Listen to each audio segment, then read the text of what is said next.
welcome to part 2 of probably the coolest diesel Ford on the internet, or at least one of them. So, if you don't know, let's backtrack. This is my 1980 Ford F-350 4-speed 4-wheel drive, which on itself I think are pretty cool. I like bullnoses, but it gets cooler. This has an air-cooled Deutz 5-cylinder diesel. And a lot of you go, well, I've never heard of a Deutz. I don't even know what that is. Well, the last video kind of explains a little bit of it, but this video is here to answer more questions, because boy howdy did you guys have a lot of them. Okay, one of the most glaring questions, I got quite a bit, and from plenty of people, what kind of transmission does this lovely truck have? And what kind of adapter plate for the Deutz does this thing have? Well, let's get under and take a look at it, because I could explain it all from up here, but I'm a better visual learner. I'm sure you are too. So, just the old Bobcat cardboard here. So, let's see here if we can. There we go. Sneak it up right there. That is an NP 435 4-speed. It's a granny little 4-speed, really common. And another question is, what kind of bell housing adapter? That is a very specific Deutz bell housing adapter from Deutz for this specific truck. Not really particularly anything fancy, fun, or cool, but yeah. It was, it's specific. It came with the kit, so it looks to be like an SAE style, and it adapts to that NP435, and yeah, it works pretty good. Does it overheat? What are you going to do about actually, let's start with the overheating issue. Can you overheat this motor? Absolutely. Just like anything else on the planet, if you abuse it wrong and use it wrong, you sure can overheat it. But it's rather hard, and let me show you why. So, this right here is the fan assembly. This shroud and everything here, you have each individual jug cylinder head here, kind of like a motorcycle. Each one's got its own little jug, and it's got air fins in there. This is the fan. Consequently, this is the fan belt. There's a tensioner down there with a special switch that's designed to shut this off in case this breaks, because if this belt breaks, you will be in a world of trouble very quick. These engines, without airflow across them, will get hot, and they'll get hot fast. There won't be much warning for it. So, there's a switch that's designed to kill this in the event of a belt breaking. So, can you overheat it? Yes. Yes, it is very, very hard to overheat this motor, though. It's pretty tough. They run naturally really cool. Even with forced air and forced fan, this thing runs colder than what you'd expect. The combustion temperatures are really, really low, and this thing really struggles to get hot combustion temperatures because of that. And it's actually why these motors weren't more popular later on. They had a real struggle meeting EPA regulations and things like that. So they never really got past a tier 1, which obviously in a 1980s pickup truck, we don't really care. Emissions, who gives a shit? Anyways, so air moves through this fan, through this shroud, and across the cylinder heads, and then exits out over here. And it's kind of hard to see, but there's little air hole pockets right here on the back side of the manifold. Exits out over there and out into the world as nice hot air. So, second question that I get asked a lot of that is, well, if it doesn't have coolant, how in the heck do you get heat in the cab? That is a mighty fine question. Now, this was an original kit designed back in the early 70s from Deutz to swap into pickup trucks. Not just Fords, but you could also get this kit installed in Chevys and Dodges and all sorts of different things. But how would you get heat? Well, this manifold right here is actually a very special manifold, and it was very specific to this and maybe a few other applications. But if you could see right here, it had coolant passages in it. And there should have been another little belt-driven pump that would move coolant through here and into your heater box. Now, that's gone, that's over. This is broken and never going to work again, at least not in that capacity. So, what am I going to do? Well, I'm going to go get one of those little Vever diesel heaters, because I can just tap into the diesel supply line and I've got the space. That should be good enough. I don't really plan to drive this truck too terribly much in winter. I've got other vehicles for that. This thing's kind of too cool. Not to mention, it will struggle in the wintertime because these things just don't get hot enough. They really struggle with keeping heat in them, so it would be a struggle to keep this thing not really running in the wintertime, but keep it efficient in the wintertime. That makes sense. So, other issues and other things that I've had to do. Down here, the power steering, there is a bracket that I had to weld when I first got this truck. We've replaced air filters, fuel filters, oil filters, all your typical stuff that you should do. New belts. Next thing on the list is the front pulley needs to come off, and they need to do the front crank seal because it leaks oil pretty bad. That is probably the biggest issue I've had with this truck. It leaks a ton of oil. It leaks really, really good. I mean, this thing goes through a quart of oil pretty quick. Just the nature of it, unfortunately. So we'll have to see about maybe trying to get that pan out of here, but it's a really, really tight fit. So I'm not sure. We might even just have to pull the whole motor and do that, which sucks because that's, although not big of a job, well, it is a big job, big enough, but although that sucks, that might just be what we have to do. And I mean a genuine ton. It's got a pretty good sized sump, it holds a lot of oil, but it still leaks a lot of oil.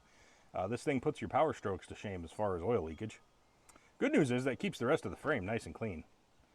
So eventually we'll go under there and we'll kind of look at that, and I can kind of show you a little better. But right now we're just going to go around the exterior and things I've done and what I plan to do from here on out. Oh, another thing. Wiper motor. The wiper motor was seized on this, so we now have wipers. Another unintended consequence I learned yesterday, actually. I was driving this through a rainstorm, and I realized that because this has no radiator, you can just see the front of the motor in there. There's no radiator, there's nothing. Your belt gets really wet, so I actually need to make a guard or something so I can keep the water off of it. That's been the big problem, is that water gets on there, and, well, it causes issues. It causes the power steering to be, it slips on the belt. So that causes issues. Other issues, other things I fixed. Brakes all the way around, brake master cylinder, brake lines, all your typical stuff of a truck from the north. Just a lot of brake stuff, a lot of brake parts. Exterior wise, wheels, new wheels and tires, or well, new to it wheels and tires.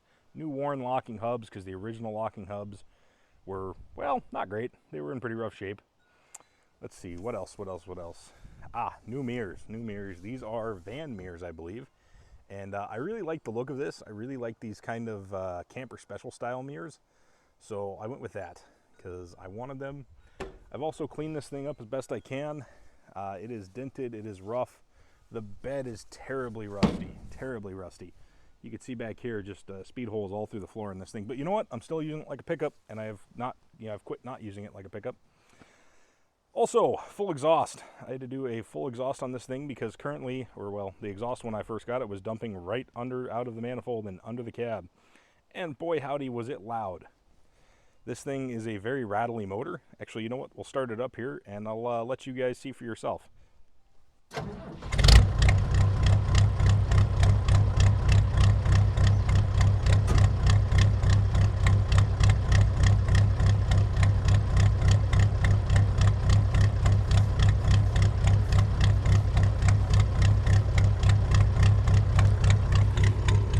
Now, you'll notice it's smoking pretty good. Like I said, these really struggle with combustion temperatures. They're just really cold running engines. So naturally, because of that, well, they smoke a little bit, especially until they're warmed up and running good. But you can hear it's got a very unique sound.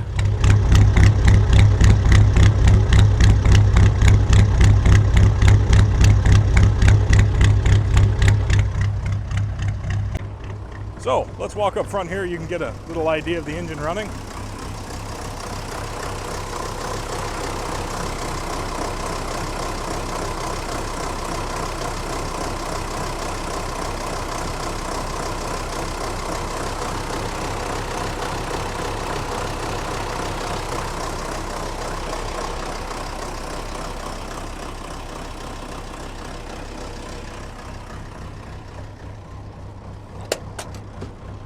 All right, inside things. So,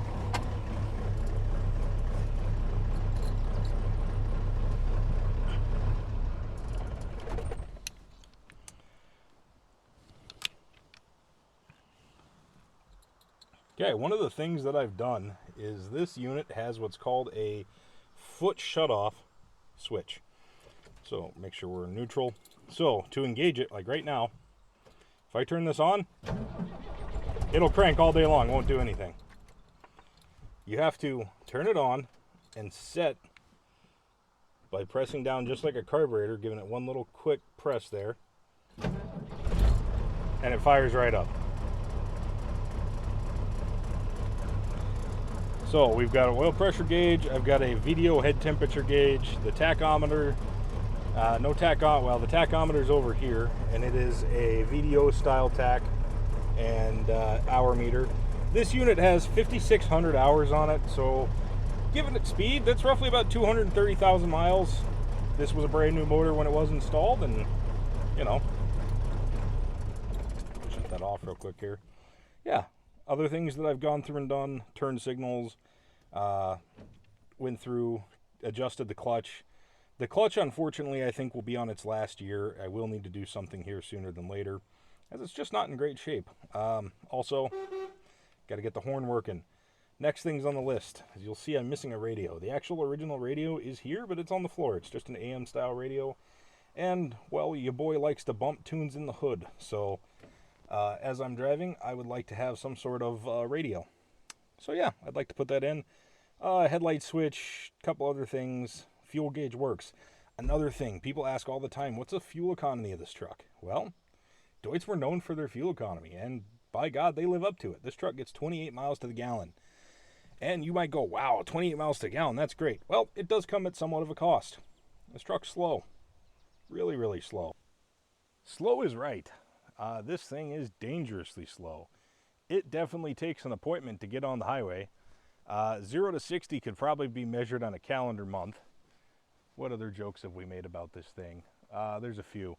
It's a running joke. This is by far the slowest vehicle I own, and I've got vehicles on jack stands right now, and this thing's still slower than they are.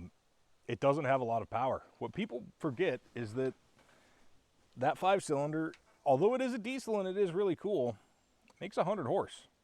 Makes 315 foot-pounds of torque, so I will say I've never been able to load this up to the point where this engine is stressed, right? I could put whatever I want in it, and it doesn't seem to argue, it doesn't seem to balk at me, it just kind of takes it. But it just doesn't have a lot of get up and go. Just a trusty old mule that kind of goes where you want, when you want, how you want. Fires up every time. It's never left me stranded in that regard. But it's slow. Definitely slow. I would like to fix that at some point. I'd like to put a turbo on this, and I would really like to get it up in that 150 horsepower range, kind of like a stock 12 valve. I think I would be super happy with that. And I think a turbo should get us there. Right now at 100 horse, it's just not that. I really like to equate this for other people, because people ask what's it like driving. It's like driving a Ford 300. There's just not a lot of get up and go, but it's trusty, and that's good enough. So otherwise, it's a great truck. Arguably the best truck I think I've ever owned, and the most truck. And I own a lot of trucks, multiples actually. But this thing is it. It's simple, it's reliable. There's nothing I haven't been able to fix on this that didn't require the most basic amount of hand tools and a hammer. It's just simple. And I think that's why I bought it. I really enjoyed it. I also really like the Deutz motor. They're cool, they're unique. My favorite part about this is every car show I've taken it to, which so far has been 3 of them, a lot of people walk right by this the first time around because they look at the bullnose and they look at the way this is a ratty old farm truck, paint's faded, crusty, dense, rusted, and they go, that's just some kid proud of his, first farm truck, its first IDI or something. No, I'm still a kid and I'm still very proud of my truck, but it is not an IDI. And it's cool because they'll walk right past it, glance at it, and then walk right back and look at it because they go, what the heck is that thing? First, I've seen people go, is that a Cummins? No, it's not a Cummins. I've got other Cummins swap stuff, and Cummins bullnoses are cool too. But the Deutz is a lot cooler. The simplicity behind this motor is great. You have a belt, and you have a switch, and you have fuel. That's all this thing needs to run. The simplicity behind repairs on these is incredibly easy. There's not much to them. Parts are reasonably cheap. That's another question I do get. About parts. How do you get stuff? Well, the internet. Duh. We live in the 21st century, guys. Come on. Parts are everywhere. You just Google them. They made a billion of these motors. They really did. They were one of Deutz's most popular series, the 912s and 913s. They go everywhere. Pumps, ag equipment, you name it, forestry forwards, all sorts of stuff. They had these in them. So parts are very much available. Sometimes it's not like you can just go down to AutoZone and get a part for it, but yeah. you live with it. It doesn't break that much, so it's all good. So here's another thing. I did new taillights. I also did a new bumper, mainly because the old one was beat up and this one was pretty cheap on Marketplace. This thing is the definition of heavy friggin' duty. It is 3/8 plate and 1/2 inch plate the whole way around. I kind of figured, because of how slow this thing is, if somebody decides to rear end me, I want it to be their problem, not mine. So I bought this thing. Actually, I bought it because I needed a bumper and it's cool. I like it. It's a good bumper. But otherwise, that's the Deutz F350. It's a great truck. Arguably, I would say the perfect truck. Can't really beat it. It's got 4-wheel drive. 4-wheel drive does work. And yeah, this thing's great. So ideally, I'd like to do some more repair videos on it, but I drive this thing a lot, so you guys will have to forgive me. It doesn't make it into a lot of stuff, and well, we have other projects going on too. So you'll get what you get from me. I'll do my best, but it's a good truck. So I hope that answers most of the questions that you guys had for me. I've done my best. I'll try my best to upload and do other things with it. But in the meantime, any other questions, feel free to drop them in the comments and I will try to answer them as I can. Thanks, guys.